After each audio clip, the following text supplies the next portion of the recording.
नमस्कार। आज हम कुरुक्षेत्र के चतुर्थ सर्ग का भाग 2 करेंगे। ठीक है, जैसे कि हमने कुरुक्षेत्र शुरू किया हुआ है जो कि खंड काव्य है रामधारी सिंह दिनकर द्वारा रचित। तो आज हम इसका चतुर्थ सर्ग का भाग 2 करेंगे। कल हमने इसका भाग 1 कर लिया था, जिसमें कि जो भीष्म पितामह है वो युधिष्ठिर को कुरुक्षेत्र का जो युद्ध होता है उसके कारणों की चर्चा कर रहे हैं इसमें, कि वो उसको बता रहे जो तुम्हारा वो कहता है कि रासोए यज्ञ हुआ, ठीक है, जहाँ अन्य राजाओं की ईर्ष्या थी उसके कारण अर्थात कि यहाँ पर युद्ध के अनेक कारणों उसने बताए हैं तो इस सर्ग में, तो वो हम देखेंगे आगे नेक्स्ट।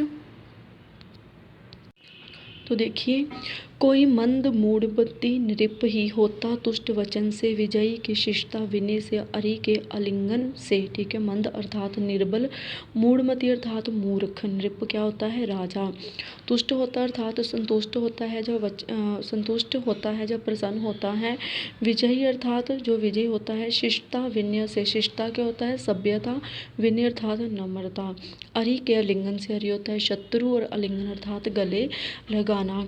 यहाँ पर क्या है कि जो युधिष्ठिर द्वारा रासोए यज्ञ में जिन राजाओं ने उनकी अधीनता स्वीकार की थी, यहाँ पर उन राजाओं के मनोभावों का उल्लेख है।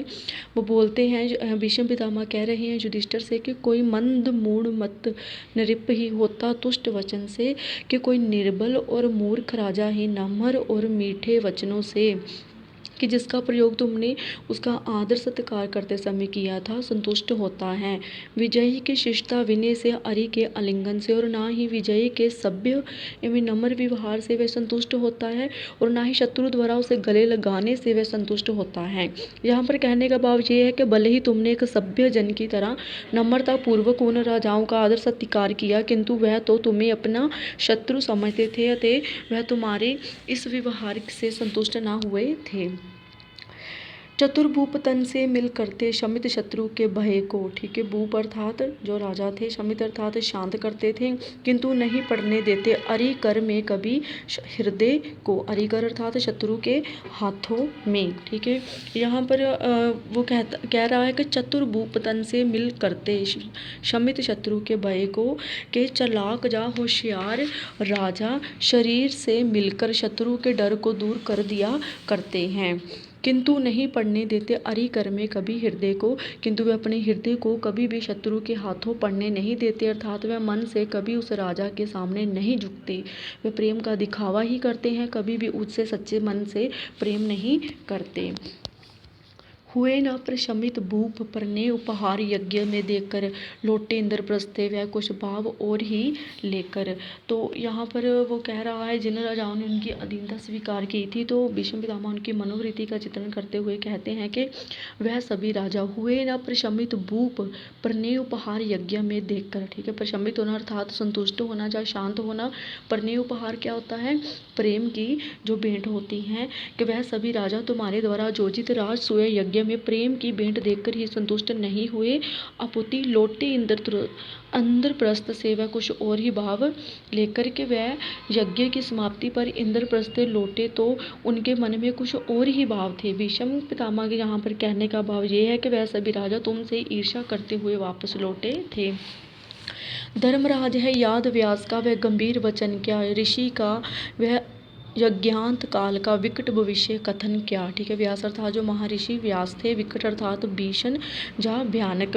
तो भीष्म पितामह ने युधिष्ठिर से कहा है कि हे युधिष्ठिर, तुम्हें राजसूय यज्ञ की समाप्ति पर महर्षि व्यास के उस भयानक भविष्य कथन के शब्द याद है। जुटा जा रहा कुटिल ग्रहों का दुष्ट योग अंबर में, स्वायत्त जगत पड़ने वाला है किसी महासागर में। ठीक है, जुटा जा रहा कुटिल ग्रहों का दुष्ट योग अंबर में। कुटिल ग्रह क्या होते हैं पापक ग्रह या फिर क्रूर ग्रह होते हैं। ठीक है, योग होता है मिलना, अंबर अर्थात आकाश में। तो भीष्म पितामह युधिष्ठिर से महर्षि व्यास द्वारा की गई भयानक भविष्यवाणी की याद दिलाते हुए कहते हैं कि महर्षि व्यास जी ने कहा था कि आकाश में क्रूर या पापक ग्रहों का मिलन हो रहा है, शायद जगत पड़ने वाला है किसी महासागर में, कि जिनके मिलने से ये संभावना बनती है कि शायद ये संसार किसी भीषण युद्ध में उलझने वाला है। 13 वर्ष रहेगी जग में शांति किसी विदिशाई, तब होगा विस्फोट छिड़ेगी कोई कठिन लड़ाई। तो कहते हैं कि महर्षि व्यास ने जो भविष्यवाणी की थी उसमें कहा था कि 13 वर्ष रहेगी जग में शांति किसी विदिशाई, कि किसी न किसी तरह 13 वर्षों तक संसार में शांति बनी रहेगी, शांति बनी रहेगी, तब होगा विस्फोट छिड़ेगी कोई कठिन लड़ाई। तो कहते हैं कि उसके बाद एक धमाका होगा और कोई कठिन अथवा भयंकर लड़ाई शुरू होगी।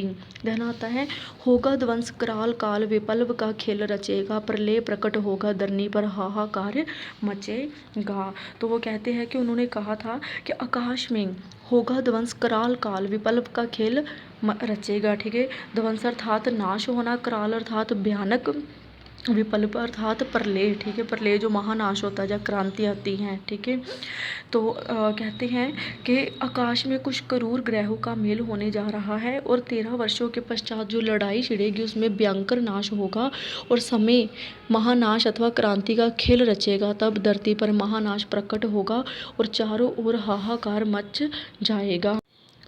ये था वचन सिद्ध दृष्टा का, नहीं निरी अटकल थी, व्यास जानते थे वसुधा जा रही किधर पल पल थी। ठीक है, सिद्ध दृष्टा होता है जो पहुंचा हुआ व्यक्ति होता है जिसको सभी सिद्धियां प्राप्त होती हैं। ठीक है, तो वो कहते हैं कि ये महर्षि व्यास का वचन था जो क्या थे, एक सिद्ध पुरुष थे एवं दूरदर्शी थे, नहीं निरी अटकल थी, व्यास जानते थे वसुधा जा रही किधर पल पल थी। ठीक है, निरी अर्थात खोखली थी, खोखली जो होता है। ठीक है, अटकल होता है जो अनुमान लगाना, वसुधा अर्थात पृथ्वी के। उनकी भविष्यवाणी खाली अनुमान नहीं थी, महर्षि व्यास जी जानते थे कि धरती पल पल में किस ओर जा रही है, अतः उनका कथन असत्य नहीं हुआ।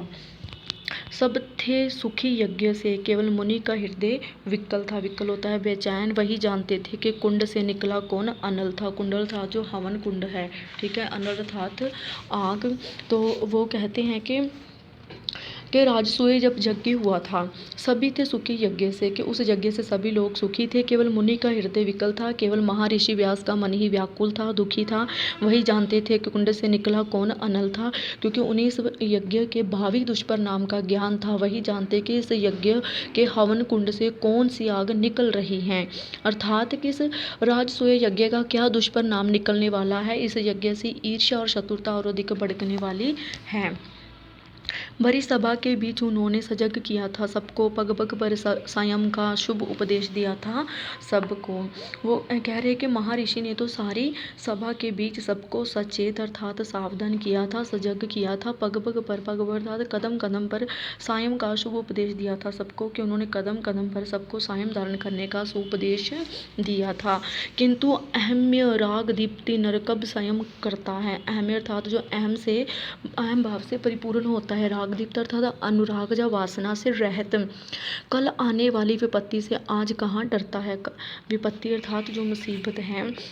तो वो कह रहे हैं कि महर्षि व्यास जी ने भविष्यवाणी की और चेतावनी पर अपना मत व्यक्त करते हुए कहते हैं मत व्यक्त किया था, लेकिन वो बोल रहा है किंतु अहम्य राग दीप्ति नर कब संयम करता है, किंतु अहम भाव से परिपूर्ण और वासना में लिप्त मनुष्य कब संयम धारण करता है। कल आने वाली विपत्ति से आज कहाँ डरता है, कि अहंकार और वासना में डूबा हुआ मनुष्य संयम से काम नहीं लेता और आने वाली मुसीबत से आज भला वह कहीं डरता है, अर्थात कभी नहीं डरता। बीत न पाया वर्ष काल का गर्जन पड़ा सुनाई, इंद्रप्रस्थ पर गुम्र विपद की घटा अंतकृत शाही। ठीक है, काल अर्थात समय, विपद होता है मुसीबतें, अतिकृत अर्थात अचानक से। तो भीष्म पितामह युधिष्ठिर से राजसूय यज्ञ की समाप्ति पर की गई भविष्यवाणी और चेतावनी की सत्यता पर प्रकाश डालते हुए कह रहे हैं कि बीत न पाया वर्ष काल का गर्जन पड़ा सुनाई, कि अभी एक वर्ष भी नहीं बीता था कि समय की गर्जना सुनाई पड़ी। इंद्रप्रस्थ पर गुम्र विपद की घटा अंतर्कित छाई और इंद्रप्रस्थ पर मुसीबतों की घटा छा गई। किसे ज्ञात था खेल खेल में जे विनाश हो छाएगा, भारत पर दुर्भाग्य दूत का चढ़ा हुआ आएगा। तो वो कहते हैं कि किसे मालूम था कि खेल खेल में क्या हो जाएगा, जब विनाश छा जाएगा, भारत का दुर्भाग्य दूत पर चढ़ा हुआ आएगा। दूत अर्थात जो जुआ था, कि भीष्म पितामह के यहाँ पर कहने का भाव ये है कि युधिष्ठिर ने तो मनोरंजन के लिए दुर्योधन के साथ जुआ खेला था, किंतु ये खेल उनका ही नहीं भारत के दुर्भाग्यों को जन्म देगा, ऐसा किसी ने सोचा नहीं था। कौन जानता था सुजोधन की धृति यूं छूटेगी, राजसूय के हवन कुंड से विकट वहनी फूटेगी। धृति अर्थात धैर्य और विकट अर्थात भयानक, वहनी होती है आग।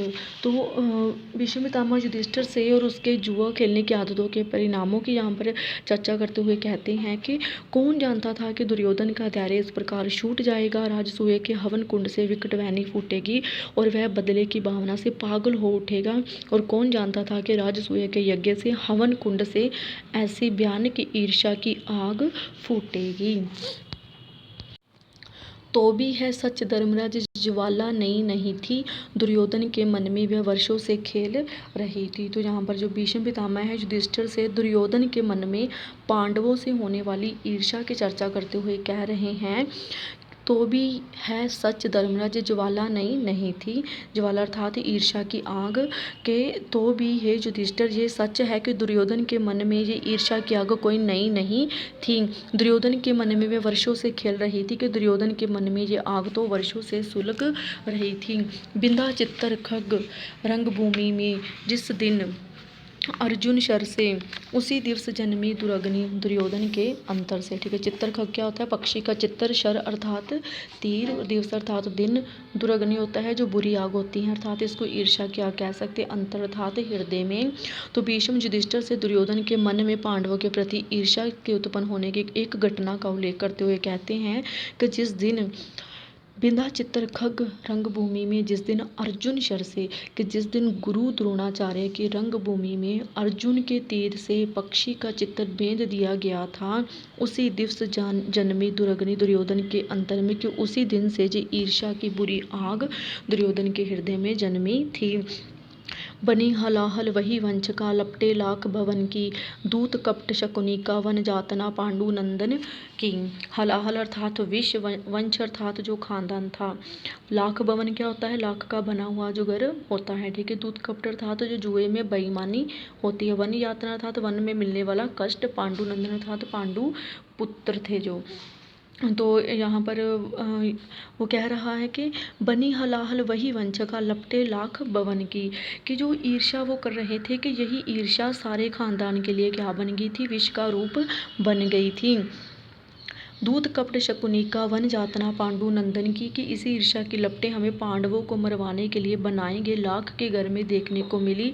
इसी ईर्ष्या के कारण शकुनी ने जुए में बेईमानी की, पांडु पुत्रों अर्थात पांडवों को वन में कष्ट उठाने पड़े। नेक्स्ट देखिए, बड़ी सभा में लाज द्रौपदी की ना गई थी लूटी, वह तो यही कराल आग थी निर्भय होकर फूटी। तो वो जो दुर्योधन था, जो ईर्ष्या करने लगा था अर्जुन वगैरह से या फिर पांडवों से, उसकी बात यहाँ पर कहते हुए जो भीष्म पितामह है बता रहे हैं कि बड़ी सभा में लाज द्रौपदी की ना गई थी लूटी, कि बड़ी सभा में जब द्रौपदी की लाज लूटी गई थी, तो ये द्रौपदी की लाज नहीं लूटी गई थी, बल्कि जो उसी भयानक ईर्ष्या की आग थी, जो क्या थी, वह तो यही कराल आग थी, निर्भय होकर फूटी, जो निर्भय होकर फूट पड़ी थी। भीष्म पितामह कहना चाहते हैं कि बड़ी सभा में द्रौपदी की लाज लूटी जाना भी इसी ईर्ष्या का दुष्परिणाम था। ज्यों ज्यों साड़ी विविश द्रौपदी की खिंचती जाती थी, त्यों त्यों वह अवृत दुराग्नि जो नग्न हुई जाती थी। ठीक है, अवृत अर्थात ढकी होती है जो। ठीक है, दुराग्नि अर्थात ईर्ष्या की जो बुरी आग थी। तो वो कहते हैं कि ज्यों ज्यों साड़ी विवश द्रौपदी की खिंचती जाती थी, कि वो बोल रहे हैं कि दुर्योधन की पांडवों से जो ईर्ष्या की भावना है, उसका जो उत्तरदायी है, उसके बारे में बताते हुए कहते हैं कि जैसे जैसे बेबस द्रौपदी की साड़ी खिंचती जाती थी, वैसे वैसे जो ढकी हुई ईर्ष्या की जो बुरी आग थी नंगी हुई जा रही थी, अर्थात वो ईर्ष्या की जो भावना है वो दिखाई देने लगी थी। उसके कर्षित केश जाल में केश खुले थे इसके, पुंजीभूत वसन उसका था वेश खुले थे किसके। ठीक है, कर्षित होते हैं खींचे हुए बाल। ठीक है, पुंजीभूत अर्थात एकत्रित, वसन अर्थात कपड़ा, वेश अर्थात वस्त्र। ठीक है, तो वो कहते हैं यहाँ पर जो भीष्म पितामह है युधिष्ठिर से द्रौपदी के चीर हरण के पीछे ईर्ष्या की भावना होने से अपने विचार प्रकट करते हुए कहते हैं कि उसके कर्षित केश काल में केश खुले थे। इसके ठीक है, कर्षित अर्थ कि द्रौपदी के खींचे हुए केशों में ही ईर्ष्या के केश खुल गए थे। द्रौपदी ने दुशासन द्वारा अपने केश खींचे जाने पर उन्हें खुला छोड़ दिया था। पूंजीभूत वसन उसका था, वेश खुले थे इसके, और ये प्रतिज्ञा की थी कि जब तक वह अपने केशों को दुशासन के रक्त से न सींच लेगी तब तक वह इन्हें बंधेगी नहीं, उन्हें इसी प्रकार खुला रहने देगी। इसी घटना को याद करते हुए भीष्म पितामह कहते हैं कि द्रौपदी के इन खींचे गए केशों में ही ईर्ष्या की भावना के केश खुल गए थे, अर्थात कि द्रौपदी की इस प्रतिज्ञा के कारण दोनों में ईर्ष्या और अधिक प्रबल हो उठी थी। द्रौपदी के वस्त्र तो एकत्रित थे किंतु ईर्ष्या के वस्त्र खुल गए थे अथवा हट गए थे। तात्पर्य ये है कि इस घटना के बाद दोनों वंशों में ईर्ष्या की भावना और अधिक बलवत्ती हो गई थी और अधिक तेज हो गई थी। दुरावस्था में गेर खड़ा था, उसे तपोबल उसका एक दीप्ति आलोक बन गया था, चित्रांजल उसका, ठीक है। दुरावस्था अर्थात जो बुरी दशा थी, दीप्त अर्थात जल रहा था, आलोक अर्थात प्रकाश, और चिरांजल अर्थात अंचल का कपड़ा या साड़ी। तो यहाँ पर युधिष्ठिर से जो भीष्म पितामह है युधिष्ठिर से जो द्रौपदी की असहाय अवस्था में वहाँ उपस्थित थी बड़े बुजुर्गों की पेश का उसका जो तपोबल के साथ बात देने की जो बात है वो बताते हुए कहते हैं कि द्रौपदी की उस जो बुरी दशा में जब उसका चीरहरण किया जा रहा था उसे उसका मनोबल ही घेरे खड़ा था, एक दीप्तीय लोक बन गया था, चिरंजल उसका, कि ऐसे में उसके अंचल का वस्त्र ही उसके लिए एक जलता हुआ प्रकाश बन गया था। यहाँ पर जो भीष्म पितामह है वो कहना चाहते हैं कि भले ही बड़ी सभा में द्रौपदी को नंगा करने का प्रयत्न किया गया किंतु वह अपने तपोबल के कारण नग्न न हो सकी। उसने श्री कृष्ण की भक्ति की थी और श्री कृष्ण ने ही अपनी माया से द्रौपदी के चीर को लंबा कर दिया था। इस तरह उसके तपोबल की शक्ति ही उसका क्या है, वस्त्र बन गया था। तात्पर्य ये है कि द्रौपदी अपने तपोबल के कारण ही अपनी लाज बचा पाई थी। पर दुर्योधन की दुराग्नि नंगी हो नाच रही थी, अपनी निर्लजता देश का पुरुष जांच रही थी। यह दुराग्नि अर्थात ईर्ष्या की जो बुरी आग थी, निर्लजता अर्थात जो उनकी बेशर्मी थी, पुरुष अर्थात वीरता। तो भीष्म पितामह यहाँ पर जो द्रौपदी की चीरहरण की घटना याद करते हुए कहते हैं कि वो द्रौपदी को तो वहाँ पर नंगा ना कर सके पर दुर्योधन की दुराग्नि नंगी हुई जा रही थी। लेकिन जो इस घटना में जो दुर्योधन की ईर्ष्या की बुरी आग थी वो नंगी होकर अवश्य नाच रही थी, जो क्या है अपनी निर्लजता देश का पुरुष जांच रही थी, जो अपनी बेशर्मी और देश की वीरता की परख कर रही थी। किंतु ना जाने क्यों उस दिन तुम हारे मैं भी हारा, जाने क्यों फूटी ना भुजा को फोड़ रक्त की धारा। तो जहाँ पर जो भीष्म पितामह है वो युधिष्ठिर से कहते हैं कि किंतु ना जाने उस दिन जिस दिन भरी सभा में द्रौपदी का चीरहरण किया गया था तुम भी हार गई और मैं भी हार गया था, तो हम दोनों चुप रहे। उस दिन जाने क्यों भुजा को फोड़कर लहू की धारा ना बही। जहाँ पर वह कहना चाहते कि उस दिन उनकी वीरता की भावना उनमें उत्पन्न नहीं हुई जो एक नारी पर होने वाले उस अत्याचार को रोक पाती। नर की कीर्ति ध्वजा उस दिन कट गई देश में जड़ से, नारी के सुर को टेरा जिस दिन निराश हो नर से। ठीक है, कीर्ति ध्वजा अर्थात जो जश की पताका थी, जड़ से अर्थात पूर्ण रूप से, सुर अर्थात जो देवता था श्री कृष्ण, टेरा अर्थात पुकारा था कि जब द्रौपदी का चीरहरण किया जा रहा था उस समय उस सभा में उपस्थित सभी वीरों से द्रौपदी ने अपनी लाज की रक्षा की प्रार्थना की थी, परंतु सभी चुपचाप गर्दनें झुकाए बैठे हुए थे। तो अंत में क्या था, नर की कीर्ति ध्वजा उस दिन कट गई देश में जड़ से, कि अंत में द्रौपदी ने नर को छोड़कर देवता को सहायता के लिए पुकारा जिन्होंने द्रौपदी का चीर बढ़ाकर उसकी लज्जा की रक्षा की थी। तो वो कहते हैं कि युधिष्ठिर से कह रहे हैं भीष्म पितामह के देश की जो जश की पताका है, जो कीर्ति ध्वजा है, उसी दिन पूर्ण रूप से कट गई थी जब नारी ने देवता को नर से निराश होकर पुकारा था। महासागर अरंभ देश में होना था उस दिन ही, उठा खड़क ये पंख रुद्र से दोना था उस दिन ही। ठीक है, महासागर अर्थात महासमर अर्थात जो महाभारत था, खड़ग अर्थात तलवार और पंख रुद्र था जो कीचड़ रूपी लहू था। तो भीष्म पितामह युधिष्ठिर से कहते हैं कि जिस दिन भरी सभा में द्रौपदी एक नारी का अपमान किया गया तो ये महाभारत उसी दिन ही छिड़ जाना चाहिए था। उसी दिन तुम्हें भी तलवार उठाकर इस कलंक रूपी कीचड़ को बदले के लहू से धो लेना चाहिए था। तो उन सब दुष्टों का खून बहाकर उनसे बदला लेना चाहिए था। निर्दोषा कुलवधू एक वस्त्रा को खींच महल से दासी बना सभा में लाए दुष्ट दूत के शल से। एक वस्त्र अर्थात एक वस्त्र पहने हुए, दूत अर्थात जुए में, ठीक है। कि यहाँ पर वो बोल रहे हैं कि उस दिन दुष्ट कौरवों ने जुए में हार के धोखे से उस निर्दोष पांडवों के वंश की वधू द्रौपदी को, जो उस समय राजस्वला होने के कारण एक वस्त्र को धारण किए हुए थी, महल से खींचकर लाया गया और उसे दासी बनाकर भरी सभा में प्रस्तुत किया गया था। और सभी के सम्मुख लज्जावसन अभय हो खोले, बुद्धि विषण वीर भारत के किंतु नहीं कुछ बोले। लज्जावसन अर्थात शरीर की लज्जा छिपाने या ढकने वाले वस्त्र थे। बुद्धि विषण अर्थात बुद्धि के तर्कों में फंसे हुए, जहाँ असमंजस में पड़े हुए थे। और सभी के सम्मुख लज्जा अवसन अभय खोले, तो वो कह रहा है कि दुशासन द्वारा सभी के सामने द्रौपदी की लज्जा ढकने वाले वस्त्रों को निर्भय होकर खींचा गया। बुद्धि विषण वीर भारत के किंतु कुछ नहीं बोले, किंतु असमंजस में पड़े हुए अर्थात बुद्धि के तर्क वितर्क में उलझे हुए भारत के वीर चुपचाप उस दृश्य को देखते रहे और कुछ बोले तक नहीं। समझ सकेगा कौन धर्म की जे नव रीति निराली, थूकेगी हम पर अवश्य संतनियाँ आने वाली, ठीक है। रीति अर्थात तरीका, निराली अर्थात अनोखी थी, और संतनियाँ अर्थात जो संतानें थी। तो भीष्म पितामह कहते हैं कि समझ सकेगा कौन धर्म की जो नव रीति निराली, कि कौन धर्म के इस अनोखे तरीके को समझ सकेगा, थूकेगी हम पर अवश्य संतनियाँ आने वाली। तो यहाँ पर जो भीष्म पितामह के कहने का भाव ये है कि एक नारी की लज्जा बड़े दरबार लूटी जा रही थी और उसके वीर पति तथा वहाँ उपस्थित अन्य वीर चुपचाप बैठे जघन्य अपराध को देखते रहे, सहते रहे। ये कैसा धर्म है, और आने वाली संतानें जब इस घटना को पढ़ेगी तो वह अवश्य ही हम सब पर थूकेगी अर्थात हमसे घृणा करेगी।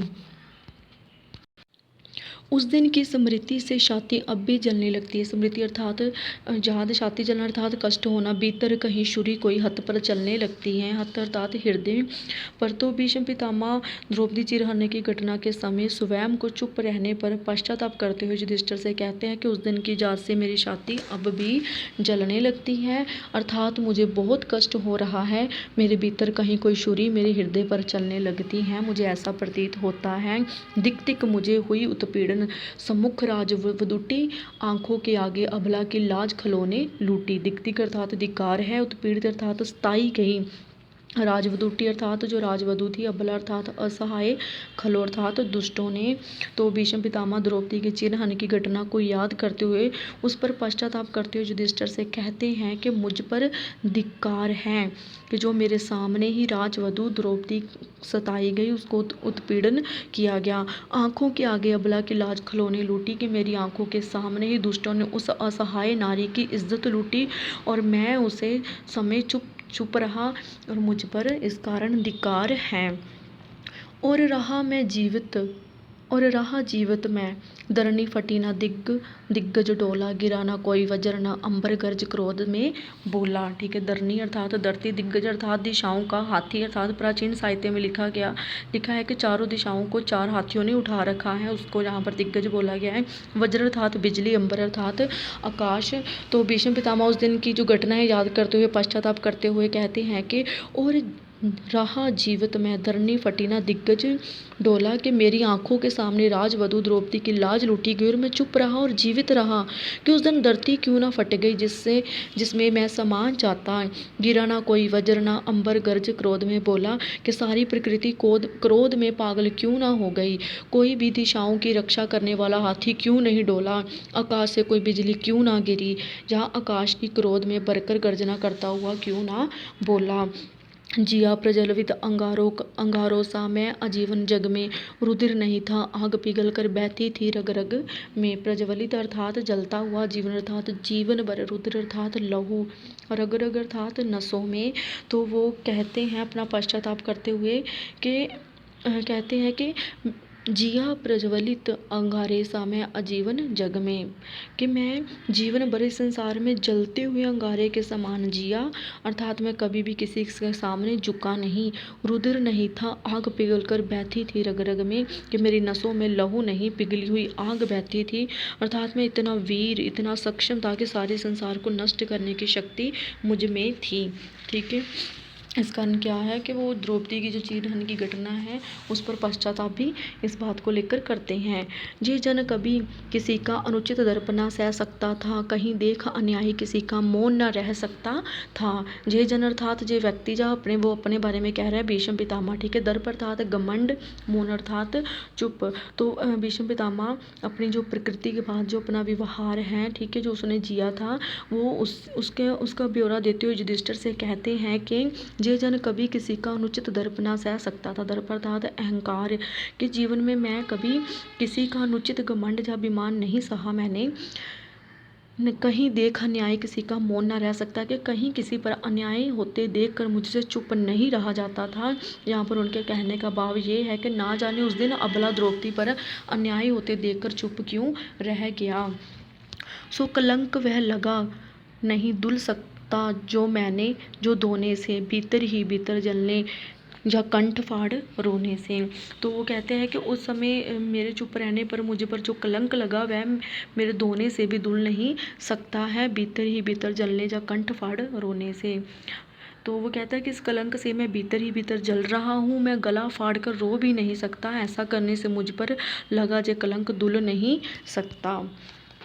अपने वीर चरित पर तो मैं प्रश्न लिए जाता हूँ, धर्मराज पर तुम्हें एक उपदेश दिए जाता हूँ। तो वह भीष्म पितामह द्रौपदी चिरहरण की घटना पर चुप रहने से जो उन पर कलंक लगा था उसका उल्लेख करते हुए कहते हैं कि युधिष्ठिर से वो बोल रहे हैं कि अपने वीर चरित्र पर तो मैं प्रश्न लिए जाता हूँ, कि मैं अपने वीर चरित्र या वीरतापूर्ण जीवन पर एक कलंक लिए जा रहा हूँ। धर्मराज पर तुम्हें एक उपदेश दिए जाता हूँ, किंतु हे युधिष्ठिर पर मैं तुम्हें एक उपदेश अवश्य दिए जा रहा हूँ। तो आज जहाँ तक ही ठीक है, नेक्स्ट हम अगली वीडियो में इससे आगे के जो स्टैंजा है वो करेंगे।